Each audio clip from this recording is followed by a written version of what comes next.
Audio Jungle. Audio Jungle.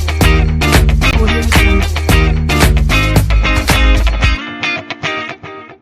Hello guys, welcome to all. Myself Sahitya from Bachelor of Tourism Management. Today I want to tell you about Physiography Unit of India means Bharat की भौगोलिक स्थिति. Let's start the video with its introduction. परिचय. भारत विश्व का 7वां सबसे बड़ा देश है. इसकी भूमि सीमा 15,200 किलोमीटर और तट रेखा 6100 किलोमीटर लंबी है. भारत का क्षेत्रफल 3.28 मिलियन वर्ग किलोमीटर है. यह विश्व के कुल भौगोलिक क्षेत्रफल का 2.42% है. सुशासन के लिए भारत को 28 राज्यों और 8 केंद्र शासित प्रदेशों में विभाजित किया गया है. यह देश उत्तर में महान हिमालय और दक्षिण में हिंद महासागर से घिरा है. यह दक्षिण की ओर फैला है और कर्क रेखा पर इस देश का आकार हिंद महासागर के पास एक केप के रूप में पतला होता है. दक्षिणी भाग पूर्व से बंगाल की खाड़ी और पश्चिम में अरब सागर से घिरा है. भारत पूर्णतः उत्तरी गोलार्ध में स्थित है. मुख्य भूमि चरम अक्षांशों के बीच उत्तर से दक्षिण तक लगभग 3214 किलोमीटर तक फैली हुई है. यह चरम देशांतरों के बीच पूर्व से पश्चिम तक 2933 किलोमीटर तक फैली हुई है. हमने भारत की भौगोलिक स्थिति के परिचय के विषय में पढ़ा. अब हम पढ़ते हैं कि भारत को उसके भौतिक विशेषताओं के आधार पर किस प्रकार वर्गीकृत किया गया है. भारतीय उपमहाद्वीप की विशेषता भौतिक विशेषताओं का एक विशाल और विविध समूह है. इन्हें निम्नलिखित इकाइयों में वर्गीकृत किया गया है. फर्स्ट, उत्तरी पर्वत. सेकंड, उत्तरी मैदान. थर्ड, प्रायद्वीपीय पठार. फोर्थ, भारतीय रेगिस्तान. फिफ्थ, तटीय मैदान. सिक्स, द्वीप समूह. सबसे पहले हम इसके फर्स्ट पार्ट उत्तरी पर्वत के बारे में पढ़ते हैं. उत्तरी पर्वत यह 3 समूहों में विभाजित है. First, Himalaya. Second, trans Himalaya. Third, Purvanchal की पहाड़ियाँ. फर्स्ट, हिमालय पर्वत. हिमालय नवीन वलित पर्वत है. यह विश्व की सबसे ऊंची पर्वत श्रृंखला है. हिमालय प्राकृतिक अवरोधक के रूप में कार्य करता है.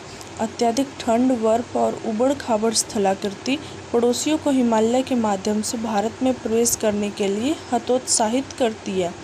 वे भारत की सीमा के साथ साथ सिंधु से ब्रह्मपुत्र तक पश्चिम दिशा में चलते हुए 2500 किलोमीटर की दूरी तय करते हैं. इसकी चौड़ाई पश्चिम में 400 से लेकर पूर्व में 150 किलोमीटर तक है. हिमालय को 3 समानांतर श्रेणियों में विभाजित किया जा सकता है. फर्स्ट वन इज बृहत हिमालय या हिमाद्री, लघु हिमालय या हिमाचल एंड थर्ड, बाहरी हिमालय या शिवालिक. बृहत हिमालय या हिमाद्री. बृहत हिमालय में सबसे उत्तरी पर्वतमालाएं और चोटियां शामिल है. इसकी औसत ऊंचाई 6000 मीटर है और चौड़ाई 120 से 190 किलोमीटर के बीच है. यह सबसे सतत सीमा है. यह बर्फ से ढका हुआ है और कई ग्लेशियर इस श्रेणी में से निकलते हैं. इसमें माउंट एवरेस्ट, कंचनजंगा, धौलागिरी जैसी ऊंची चोटियां हैं जिनकी ऊंचाई 8000 मीटर से अधिक है. माउंट एवरेस्ट दुनिया की सबसे ऊंची चोटी है और कंचनजंगा भारत में हिमालय की सबसे ऊंची चोटी है. इस श्रेणी में उच्च पर्वतीय दर्रे भी मौजूद है जैसे बारालांचाला, सिपकिला, नाथुला, जोजिला, बोमेदिला आदि. गंगा और यमुना नदियाँ इसी हिमालय से निकलती हैं. लघु हिमालय या हिमाचल. इस श्रेणी की ऊंचाई 1000 से 4500 मीटर के बीच है और औसत चौड़ाई 50 किलोमीटर है. इसमें प्रमुख पर्वतमालाएं पीर पंजाल, धौलाधर और महाभारत पर्वतमालाएं हैं. यह शिमला, डलहौजी, दार्जिलिंग, चक्राता, मसूरी, नैनीताल आदि जैसे कई प्रमुख हिल स्टेशनों को संकुचित करता है. इसमें कश्मीर, कुल्लू, कांगड़ा आदि जैसी प्रसिद्ध घाटियाँ भी शामिल है. बाहरी हिमालय या शिवालिक. यह हिमालय की सबसे बाहरी श्रृंखला है. इसकी ऊंचाई 900 से 1100 मीटर के बीच है और चौड़ाई 10 से 50 किलोमीटर के बीच है. इनके पास निचली पहाड़ियाँ हैं जैसे जम्मू पहाड़ियाँ आदि. शिवालिक और हिमाचल के बीच स्थित घाटियों को दून कहा जाता है जैसे देहरादून, कोटली दून, पाटली दून. ट्रांस हिमालय. ट्रांस हिमालयन पर्वतमाला बृहत हिमालय के उत्तर में फैली हुई है और इसके समानांतर जास्कर पर्वतमालाएं कहलाती हैं. जास्कर श्रेणी के उत्तर में लद्दाख श्रेणी स्थित है. सिंधु नदी जास्कर और लद्दाख श्रेणी के बीच बहती है. काराकोरम पर्वतमाला देश के सुदूर उत्तर में स्थित है. K2 विश्व की दूसरी सबसे ऊंची चोटी है. पूर्वांचल की पहाड़ियाँ. इसमें मिसामी, पटकोई, नागा, मिज़ो पहाड़ियाँ शामिल हैं जो पूर्वी हिस्से में स्थित है। मेघालय पठार भी इन पहाड़ियों का हिस्सा है, जिसमें गारो, खासी और जैंतिया की पहाड़ियाँ शामिल हैं। हिमालय क्षेत्रों में पर्यटन। विशाल हिमालय की गोद में प्रकृति का सबसे शुद्ध रूप, रोमांच, आध्यात्मिकता और पूर्ण शांति व्याप्त है। भारत की प्रमुख नदी धाराएं जैसे ब्रह्मपुत्र, सिंधु और सतलुज यहीं से निकलती हैं और आगे मैदानी इलाकों में उतरती है। हिमालय श्रृंखला विशाल पहाड़ियों के लिए जानी जाती है और यहाँ तक कि दुनिया की सबसे ऊंची चोटी माउंट एवरेस्ट भी यहीं स्थित है। भारतीय हिमालय क्षेत्र में विश्व की तीसरी सबसे ऊंची चोटी कंचनजंगा स्थित है। भारतीय राज्य जैसे जम्मू और कश्मीर, उत्तरांचल, अरुणाचल प्रदेश, मिजोरम, नागालैंड और सिक्किम भारतीय हिमालय क्षेत्रों के अंतर्गत आते हैं। भारत के कुछ प्रमुख तीर्थस्थल जैसे वैष्णो देवी और अमरनाथ गुफा हिमालय में स्थित है। साहसी लोग भी हिमालय को प्राथमिकता देते हैं क्योंकि यह क्षेत्र कई गतिविधियों के अलावा trekking, skiing, paragliding, river rafting और कैंपिंग के विभिन्न सत्रों के लिए बिल्कुल उपयुक्त है।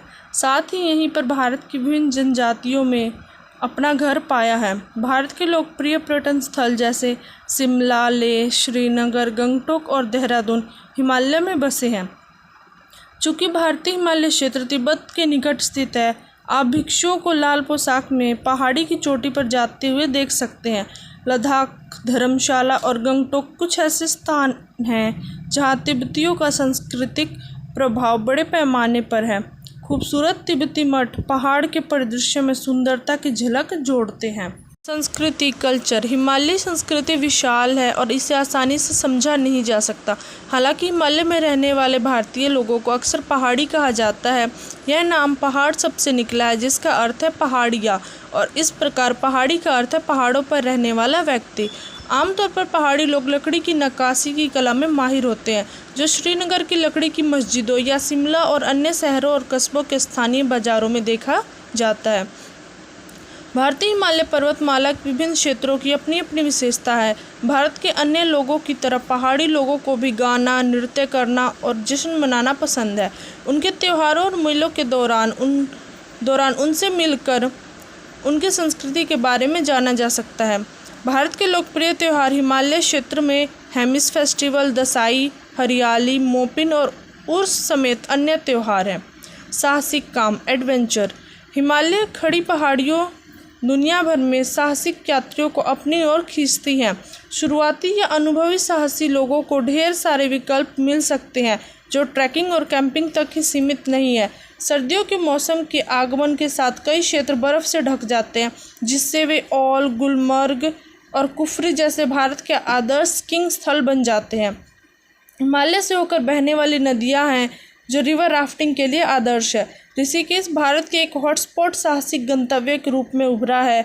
आप सिर्फ रिवर राफ्टिंग ही नहीं बल्कि बंजी जंपिंग और क्लिफ जंपिंग में भी अपना हाथ आजमा सकते हैं। अब हम इसके सेकंड पार्ट उत्तरी मैदान के बारे में पढ़ते हैं। आइए हम भारत के उत्तरी मैदानों में स्थित राज्यों का पता लगाने और उन्हें चिन्हित करने का प्रयास करें। उत्तरी मैदान हिमालय के दक्षिण और प्रायद्वीपीय पठार के उत्तर के बीच में स्थित है। इसका निर्माण 3 मुख्य नदी प्रणाली अर्थात सिंधु, गंगा और ब्रह्मपुत्र द्वारा लाए गए तलछट के जमाव से हुआ है। पश्चिम में पंजाब से लेकर पूर्व में असम तक यह मैदान लगभग 2400 किलोमीटर लंबा है। इसकी चौड़ाई पश्चिम में 300 किलोमीटर से लेकर पूर्व में लगभग 150 किलोमीटर तक है। इसमें मुख्य रूप से पंजाब, हरियाणा, उत्तर प्रदेश, बिहार, पश्चिम बंगाल और असम राज्य शामिल है। हिमालय से नदियों द्वारा लाए गए जलोढ़ तलछट के कारण यह मैदान अत्यधिक उपजाऊ है। यह मैदान दुनिया के सबसे बड़े और सबसे उपजाऊ मैदानों में से एक है। यहाँ गेहूँ, चावल, गन्ना, तिलहन और जूट जैसी प्रमुख फसलें उगाई जाती हैं। समुचित अनुकरण के कारण यह मैदान खाद्यान्न उत्पादन में महत्वपूर्ण योगदान देता है। उत्तरी मैदान को मोटे तौर पर 2 भागों में विभाजित किया गया है, पश्चिमी मैदान और सेकंड गंगा ब्रह्मपुत्र मैदान। पश्चिमी मैदान, यह मैदान सिंधु नदी प्रणाली द्वारा निर्मित है। यह अरावली के पश्चिम में स्थित है। इस मैदान का निर्माण सतलुज, ब्यास और रावी जैसी नदियों द्वारा लाए गए निक्षेपों के कारण हुआ है। मैदान के इस भाग में दोआब है। गंगा ब्रह्मपुत्र मैदान, इसका निर्माण भी दो मुख्य नदी प्रणालियों गंगा और ब्रह्मपुत्र द्वारा लाए गए तलछट के जमाव से हुआ है। मोहनजोदड़ो और हड़प्पा जैसी प्रारंभिक सभ्यताएं, जिन्हें नदी घाटी सभ्यताएं भी कहा जाता है, मैदानी क्षेत्रों में फैली हुई थी।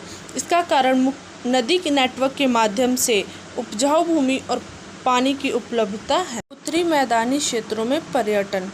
उत्तरी मैदान भारत के सबसे सघन और अविस्मरणीय क्षेत्रों में से एक है, जो आगरा के ताजमहल और वाराणसी के घाटों के प्रतिष्ठित स्थलों का घर है। पंजाब और हरियाणा के गौरवान्वित सिखों के अनुशासन और बिहार के अधिकांश हिस्सों की स्पष्ट अराजकता के बीच उत्तर प्रदेश है, जिसे कई लोग भारत का हृदय स्थल मानते हैं। इसकी आत्मा आगरा के अतुलनीय ताजमहल में निहित है और इसकी धार्मिक भावनाएं जलती हुई दिखाई देती हैं। वाराणसी के घाट उत्तरी मैदान के महान दर्शनीय स्थल है। भारत का उत्तरी मैदान कई लोगों का घर है। ताजमहल और फतेहपुर सीकरी सहित देश के अद्भुत स्मारक और साथ ही इसकी सबसे पवित्र नदी गंगा है। गंगा की सबसे प्रमुख प्राकृतिक विशेषता उत्तरी मैदान, जिसे हिंदुओं द्वारा पालन पोषण करने वाली देवी के रूप में पूजा जाता है। माँ गंगा के रूप में पूजनीय देवी हैं, जो ऋषिकेश में हिमालय की तलहटी से निकलती हैं और क्षेत्र की अन्य मुख्य धमनी जमुना के साथ अपने संगम की ओर दक्षिण पूर्व की ओर इलाहाबाद जाती हैं।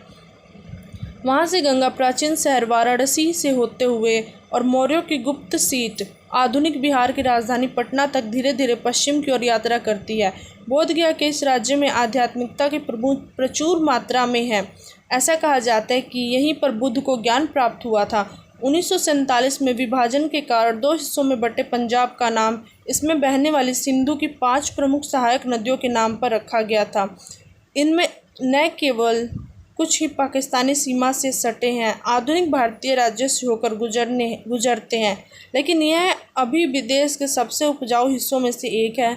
सबसे पवित्र सिख शहर अमृतसर यहाँ पाया जाता है। थर्ड पार्ट प्रायद्वीपीय पठार के बारे में पढ़ते हैं।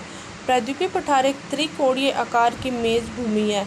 यह गोंडवाना नामक प्राचीन भूभाग का हिस्सा है। इसका क्षेत्रफल 5 लाख वर्ग किलोमीटर है। यह गुजरात, महाराष्ट्र, बिहार, कर्नाटक और आंध्र प्रदेश राज्यों में फैला हुआ है। नर्मदा नदी प्रायद्वीपीय पठार को 2 भागों में विभाजित करती है। फर्स्ट वन केंद्रीय उच्च भूमि एंड सेकंड दक्कन का पठार। केंद्रीय उच्च भूमि, इसका विस्तार नर्मदा नदी और उत्तरी मैदानी इलाकों से है। अरावली एक महत्वपूर्ण पर्वत है जो गुजरात से राजस्थान होते हुए दिल्ली तक फैला हुआ है। अरावली पहाड़ियों की सबसे ऊंची चोटी माउंट आबू के पास गुरु शिखर है। मालवा पठार और छोटा नागपुर पठार मध्य उच्च भूमि के भाग है। बेतवा, चंबल और केन नदी मालवा पठार की महत्वपूर्ण नदियां हैं, जबकि महादेव, कैमूर और मैकाल छोटा नागपुर पठार के सबसे महत्वपूर्ण पहाड़ियां हैं। नर्मदा की घाटी विंध्य और सतपुड़ा के बीच स्थित है, जो पूर्व से पश्चिम की ओर बहती है और अरब सागर में मिल जाती है। दक्कन का पठार। दक्कन का पठार एक भ्रंश द्वारा छोटा नागपुर पठार से अलग किया गया है। दक्कन के पठार में काली मिट्टी का क्षेत्र दक्कन ट्रैप के नाम से जाना जाता है। इसका निर्माण ज्वालामुखी विस्फोट के कारण हुआ है। यह मिट्टी कपास और गन्ने की खेती के लिए अच्छी है। दक्कन के पठार को मोटे तौर पर 2 भागों में विभाजित किया गया है। दक्कन के पठार के 2 भाग हैं, पश्चिमी घाट और पूर्वी घाट। पश्चिमी घाट पश्चिमी घाट या सह्याद्री दक्कन के पठार के पश्चिमी किनारे पर स्थित है। यह लगभग 1600 किलोमीटर तक पश्चिमी तट के समानांतर चलता है। पश्चिमी घाट की औसत ऊंचाई 1000 मीटर है। इस क्षेत्र की प्रसिद्ध चोटियाँ डोडा बेटा, अनाईमुडी और मुकुर्ती है। इस क्षेत्र की सबसे ऊंची चोटी अनाईमुडी 2695 मीटर है। पश्चिमी घाट निरंतर है और इन्हें पाल घाट, थाल घाट और भोर घाट जैसे दर्रों से पार किया जा सकता है। गोदावरी, भीमा और कृष्णा जैसी नदियाँ पूर्व की ओर बहती हैं, जबकि ताप्ती नदी पश्चिम की ओर बहती है। अरब सागर में प्रवेश करने से पहले नदियाँ रैपिड्स और जलप्रपात बनाती हैं। प्रसिद्ध जलप्रपात शरावती पर जोगफॉल, कावेरी पर शिव समुद्रम झरना आदि है। पूर्वी घाट असंतुलित निम्न बेल्ट है। इसकी औसत ऊंचाई 600 मीटर है। ये महानदी घाटी के दक्षिण से नीलगिरी पहाड़ियों तक पूर्वी तट के समानांतर चलती है। इस क्षेत्र की सबसे ऊंची चोटी महेंद्रगिरी है। प्रसिद्ध पहाड़ियाँ महेंद्रगिरी पहाड़ियाँ, उड़ीसा में नीमाईगिरी पहाड़ियाँ, दक्षिण आंध्र प्रदेश में नल्लामलाई पहाड़ियाँ हैं, तमिलनाडु में कोल्लिमलाई और पचाईमलाई पहाड़ियाँ हैं। यह क्षेत्र महानदी गोदावरी, कृष्णा और कावेरी नदी प्रणालियों द्वारा सूखा है। नीलगिरी पहाड़ियाँ दक्षिण में पश्चिमी और पूर्वी घाट से जुड़ती हैं। प्रायद्वीपीय पठारी क्षेत्रों में पर्यटन। पठार के पश्चिमी किनारे पर सह्याद्री, नीलगिरी, कार्डमोन, अन्नामलाई पहाड़ियाँ हैं, जिन्हें आमतौर पर पश्चिमी घाट के रूप में जाना जाता है। अरब सागर के साथ साथ चलने वाले पश्चिमी घाट की औसत ऊंचाई दक्षिण की ओर बढ़ती जाती है। केरल में अनाईमुड़ी चोटी समुद्र तल से 2695 मीटर की ऊंचाई के साथ प्रायद्वीपीय भारत की सबसे ऊंची चोटी है। नीलगिरी में दक्षिणी भारत का प्रसिद्ध हिल स्टेशन उटाकामुंड स्थित है। पूर्वी दक्कन का पठार, जिसे तेलंगाना कहा जाता है, विशाल ग्रेनाइट चट्टान की विशाल चादरों से बना है, जो प्रभावी रूप से वर्षा जल को रोक लेता है। मिट्टी की पतली परत के नीचे अभेद्य ग्रेनाइट की आधारशिला है। यहाँ केवल कुछ महीनों के दौरान ही बारिश होती है। क्षेत्र की अधिकांश जनसंख्या कृषि में लगी हुई है। अनाज, तिलहन, कपास और दालें प्रमुख फसलें हैं। यहाँ बहुउद्देशीय सिंचाई और पनबिजली परियोजनाएं हैं, जिनमें पोचमपाद, भैरा, वनीतिप्पा और ऊपरी पेनेरू शामिल है। उद्योग सूती, कपड़ा, चीनी, खाद्य पदार्थ, तंबाकू, कागज, मशीन, उपकरण और फार्मास्यूटिकल्स का उत्पादन करते हैं। कुटीर उद्योग वन आधारित और खनिज आधारित हैं। यहाँ सड़कों के साथ साथ रेलवे और जल मार्गों का घना नेटवर्क है। आंध्र प्रदेश की राजधानी हैदराबाद भारत के प्रमुख शहरों से हवाई मार्ग द्वारा जुड़ा हुआ है। पठार की भाषा द्रविड़ परिवार की तेलुगु है। पठार के महत्वपूर्ण शहर और कस्बे हैदराबाद, वारंगल, कुर्नूल और निजामाबाद हैं। अब हम प्रायद्वीपीय पठार के कुछ महत्वपूर्ण पर्यटन शहरों के बारे में पढ़ते हैं। औरंगाबाद। मुगल बादशाह औरंगजेब के नाम पर रखा गया औरंगाबाद महाराष्ट्र में स्थित है। यह बीबी का मकबरा और औरंगाबाद गुफाओं के अलावा अजंता और एलोरा की गुफाओं के लिए विश्व स्तर पर प्रसिद्ध है। बादामी। बादामी चालुक्यों की पूर्व राजधानी थी। बादामी अब कर्नाटक का एक छोटा ग्रामीण शहर है। यह अपने खूबसूरत गुफा मंदिरों के लिए जाना जाता है, जो लाल बलुआ पत्थर की पहाड़ी की चट्टानों से बने हैं। बेंगलोर। बेंगलुरु भारत का उद्यान शहर है, जो कि कर्नाटक में स्थित है। यह कुछ मन भावन पार्कों और ऐतिहासिक स्मारकों का दावा करता है। आधुनिक बेंगलोर ने सूचना प्रौद्योगिकी क्रांति में काफ़ी प्रगति की है और यहाँ कई बहुराष्ट्रीय सॉफ्टवेयर कंपनियां हैं। बीदर। बीदर कर्नाटक में स्थित है। दक्षिण भारत के बहमनी शासकों की एक समय की राजधानी थी। आज इसे ऐतिहासिक स्मारक के लिए जाना जाता है। बीदर का मुख्य पर्यटक आकर्षक इसका किला है, जिसका निर्माण अहमद शाह ने कराया था। किले की प्राचीर के भीतर महत्वपूर्ण महल, जिनमें रंगीन महल, 16 खम्ब मस्जिद, गगन महल, दीवाने आम, शाही मंडप और तख्त महल शामिल है। बीजापुर। मध्यकालीन भारत के आदिल शाही शासकों की राजधानी बीजापुर दक्षिणी राज्य कर्नाटक में स्थित है। यह अपने ऐतिहासिक स्मारकों के लिए जाना जाता है। शानदार गोल गुंबज, इब्राहिम रोजा और गगन महल के खंडहर देखने लायक है। 7 मंजिल, जल मंजिल, 12 कमान, ताज बावड़ी, उपली बुर्ज, मेहतर महल और असर महल बीजापुर के अन्य महत्वपूर्ण स्थान हैं। कालीकट। केरल में स्थित कालीकट प्राचीन काल से एक वाणिज्यिक व्यापारिक शहर है। वास्को डी गामा 1498 में कालीकट के करीब कप्पड़ नामक स्थान पर उतरा। यह शहर लकड़ी उद्योग का केंद्र है और अपने नाव निर्माण के लिए जाना जाता है। कैलिको शब्द इसी स्थान के नाम से लिया गया है। हम्पी। कर्नाटक के मध्य भाग में स्थित हम्पी विजयनगर का पूर्ववर्ती साम्राज्य एक विश्व धरोहर स्थल है, जो अपने खंडहरों के लिए प्रसिद्ध है। मंदिरों और अखंड मूर्तियों और स्मारकों के साथ उबड़-खाबड़ परिदृश्य पर्यटकों को हम्पी की ओर आकर्षित करते हैं। हैदराबाद। हुसैन सागर झील के आसपास निर्मित हैदराबाद आंध्र प्रदेश की राजधानी है। इसकी स्थापना 16वीं शताब्दी में मोहम्मद कुली कुतुब शाह ने की थी और बाद में यह प्रसिद्ध निजामों की सीट बन गई। हैदराबाद का प्रतीक इसकी 4 मीनार है, जो 4 पतली मीनारों वाली एक आकर्षक आयताकार इमारत है। घूमने लायक अन्य स्थानों में मक्का मस्जिद, सालारजंग संग्रहालय, बिरला मंदिर और महाकाली मंदिर शामिल है। गोलकुंडा किला कुतुब शाही शासकों द्वारा 13वीं शताब्दी का पुनर्निर्माण किया गया किला हैदराबाद से 13 किलोमीटर की दूरी पर स्थित है। ऊटी तमिलनाडु में नीलगिरी के नीले पहाड़ों के बीच स्थित ऊटी एक महत्वपूर्ण ब्रिटिश टाउनशिप और एक लोकप्रिय हिल स्टेशन है। खूबसूरत botanical garden, Kaity valley, Araku valley, Wenlock Downs और डोडा बेट्टा पीक देखने लायक है। हमने भारत की भौगोलिक स्थिति के थर्ड पार्ट प्रायद्वीपीय पठार को कंप्लीट कर लिया। अब हम इसके फोर्थ पार्ट भारतीय रेगिस्तान के बारे में पढ़ते हैं। थार रेगिस्तान पश्चिम भारतीय राज्य में 2 लाख वर्ग किलोमीटर के एक प्रमुख क्षेत्र को कवर करता है। राजस्थान को दुनिया का 7वां सबसे बड़ा रेगिस्तान माना जाता है। यह आसपास के अन्य राज्यों हरियाणा, पंजाब और गुजरात के उत्तरी क्षेत्र तक फैला हुआ है। यह पश्चिमी सीमा को पार करके पाकिस्तान का हिस्सा बन जाता है, जिसे चोलिस्तान रेगिस्तान के नाम से जाना जाता है। इसका छोटा हिस्सा रेत के टीलों से बना है, बाकी हिस्सा चट्टानों से बना है। केवल एक नदी लूनी होने के कारण और अपेक्षाकृत कम वर्षा होने के कारण इस क्षेत्र में पानी की कमी रहती है। मिट्टी बहुत कम मात्रा में होती है। इसमें कैल्शियम कार्बोनेट और जिप्सम भी होता है। थार मरुस्थल की मिट्टी। रेगिस्तान की मिट्टी आमतौर पर वर्षा न होने के कारण सूखी रहती है। दरअसल इसके ऊपर तेज गति से चलने वाली हवा के कारण इसका क्षरण हो जाता है।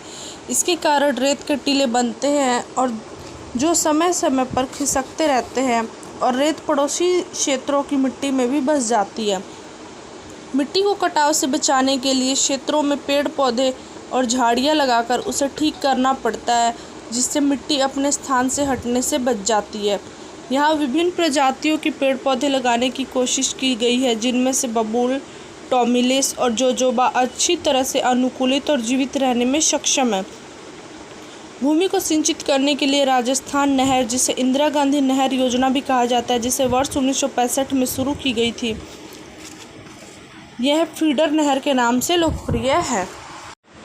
थार मरुस्थल की वनस्पति एवं आवास।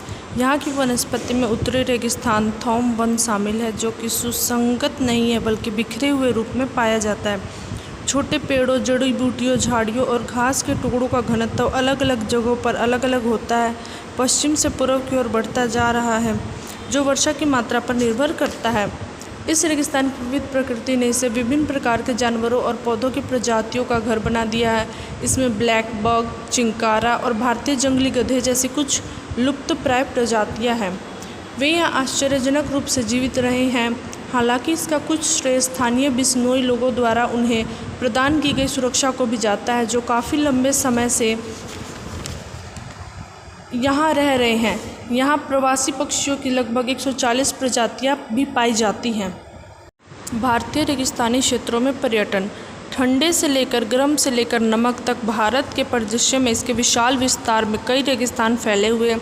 थार रेगिस्तान, जिसे महान भारतीय रेगिस्तान भी कहा जाता है, अंतहीन रेत की पहाड़ियों का एक क्षेत्र भी है और देश के उत्तर पश्चिमी भाग में राजस्थान राज्य में स्थित है। यह 2 लाख वर्ग किलोमीटर के क्षेत्र में फैला हुआ है और जैसलमेर जैसे कुछ सबसे खूबसूरत शहरों की मेज़बानी करता है, जिसे सुनहरे रेत के टीलों के कारण सोने का शहर भी कहा जाता है। हवेलियों और मंदिरों की खोज के अलावा पर्यटक यहाँ विशाल रेगिस्तान के माध्यम से ऊँट की सफारी कर सकते हैं। यहाँ सितारों भरे आकाश के नीचे शिविर लगा सकते हैं। राजस्थान के बीच में स्थित एक और शानदार शहर है बीकानेर। अपने मनोरम महलों और किलों के अलावा यह शहर एक प्रमुख ऊँट प्रजनन केंद्र के रूप में भी लोकप्रिय है। थार के प्रवेश द्वार के रूप में भी बीकानेर जाने वाले जोधपुर रहस्यमय थार रेगिस्तान में छिपा एक और रत्न है। देश के सबसे प्राचीन स्थानों में से एक कच्छ का रण है, जो सफ़ेद नमक रेगिस्तान का विशाल विस्तार है। जहाँ तक नज़र जाती है वहाँ कोई गुजरात के कच्छ जिले में स्थित सफ़ेद भूमि के लहरदार विस्तार को देख सकता है। यह दुनिया के सबसे बड़े नमक रेगिस्तानों में से एक है। सर्दियों के दौरान यह भूमि जीवंत हो उठती है, जब विभिन्न शिविर लगाए जाते हैं और सांस्कृतिक प्रदर्शनों के साथ साथ गर्म हवा के गुब्बारे जैसी साहसिक गतिविधियों का आयोजन किया जाता है। एक ऐसी जगह जहाँ कोई भी लगभग सन्नाटे की चीख सुन सकता है। भयावह रूप से सुंदर, शुष्क और ठंडा लद्दाख का रेगिस्तान भारत के पर्यटन मानचित्र पर एक रत्न है। यह महान हिमालय में स्थित है और इसकी सीमा उत्तर में राजसी काराकोरम रेंज और दक्षिण में शक्तिशाली जास्कर पर्वत है। यद्यपि यह स्थान पूरे वर्ष भर ठंडा रहता है। इस क्षेत्र में वे पर्यटक आते हैं जो यहाँ विभिन्न गोम्पाओं में आध्यात्मिकता की तलाश में हैं या रोमांच की तलाश में हैं। उत्साही लोग ट्रैकिंग के खेल में शामिल होना चाहते हैं। यहाँ आश्चर्यजनक घास के मैदान और ग्लेशियर भी हैं। अब तक हमने भारत की भौगोलिक स्थिति के 4 पॉइंट्स कंप्लीट कर लिए हैं। फर्स्ट वन उत्तरी पर्वत, सेकंड उत्तरी मैदान, थर्ड प्रायद्वीपीय पठार, फोर्थ भारतीय रेगिस्तान।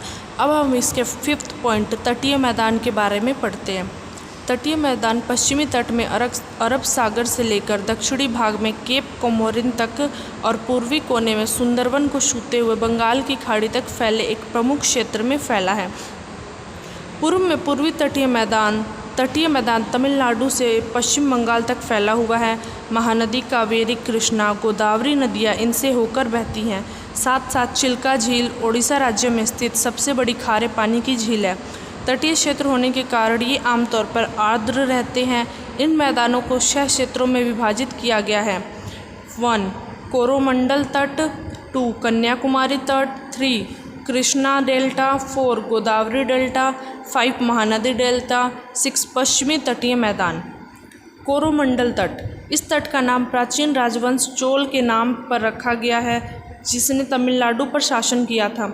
यह पूर्वी तमिलनाडु में 8800 वर्ग किलोमीटर के क्षेत्र को कवर करने वाला एक विस्तृत तटीय क्षेत्र है और इसकी सीमाएं उत्कल मैदान, बंगाल की खाड़ी, कावेरी डेल्टा और पूर्वी घाट से लगती हैं।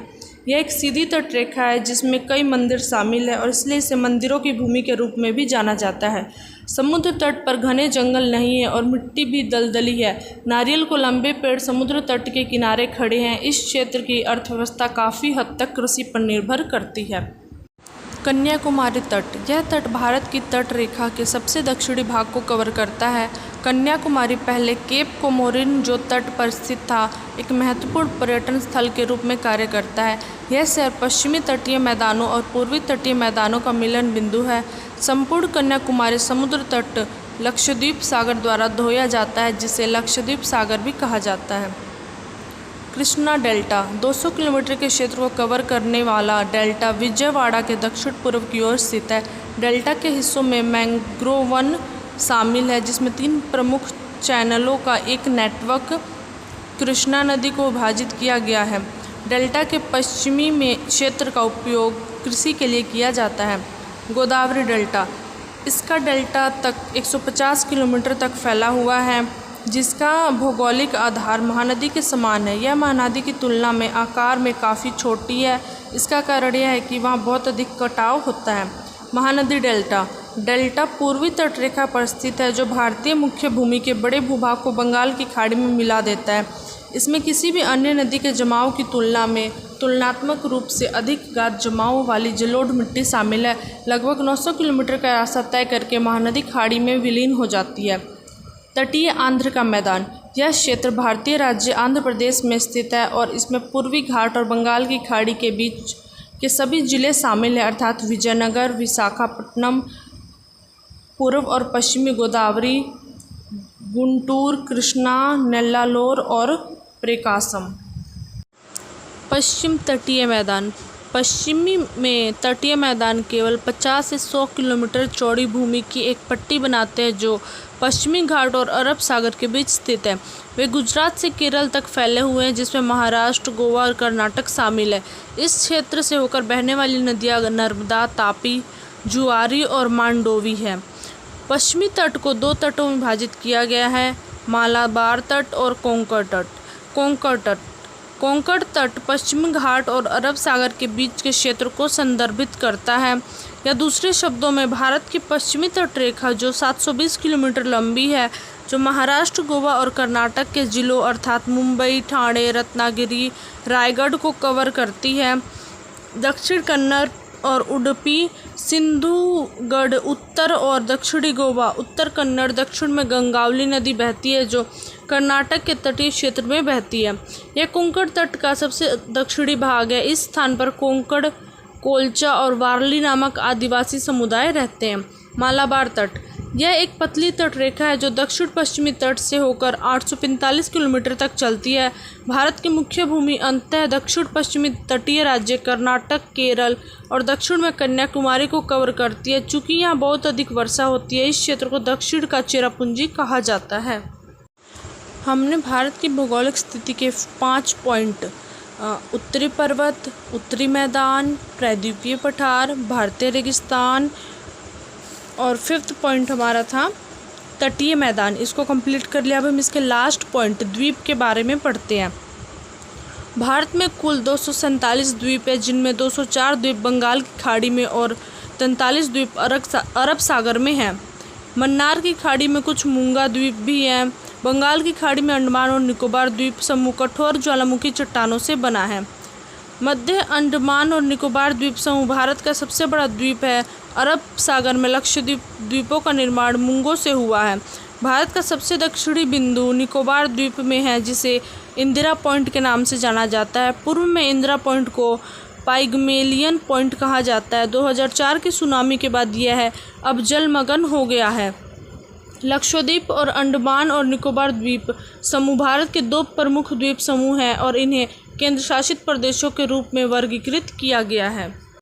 लक्षद्वीप समूह 32 वर्ग किलोमीटर के क्षेत्रफल के साथ अरब सागर में केरल तट से 200 से 300 किलोमीटर दूर स्थित है। इनमें 12 स्ट्रोल, 3 चट्टानें और 5 जलमग्न तट शामिल है, जिनमें कुल मिलाकर लगभग 36 द्वीप और टापू है। अंडमान और निकोबार द्वीप समूह में 572 द्वीप हैं। म्यांमार तट के निकट बंगाल की खाड़ी स्थित है। अंडमान द्वीप समूह में कुल मिलाकर 204 छोटे द्वीप हैं, जिनकी लंबाई 352 किलोमीटर है। भारत में सबसे दक्षिणी स्थल इंदिरा पॉइंट निकोबार द्वीप समूह में स्थित है। उच्चतम बिंदु 642 मीटर पर माउंट थुलियर है। भारत में अन्य महत्वपूर्ण द्वीपों में शामिल है दीव, एक पूर्व पुर्तगाली एन्क्लेव, माजुली ब्रह्मपुत्र का एक नदी द्वीप, बॉम्बे हार्बर में एलिफेंटा और श्रीहरिकोटा आंध्र प्रदेश में एक बाधा द्वीप। सालसेट द्वीप भारत का सबसे अधिक आबादी वाला द्वीप है, जिस पर मुंबई शहर स्थित है। कच्छ की खाड़ी में 42 द्वीप समुद्री राष्ट्रीय उद्यान का निर्माण करते हैं।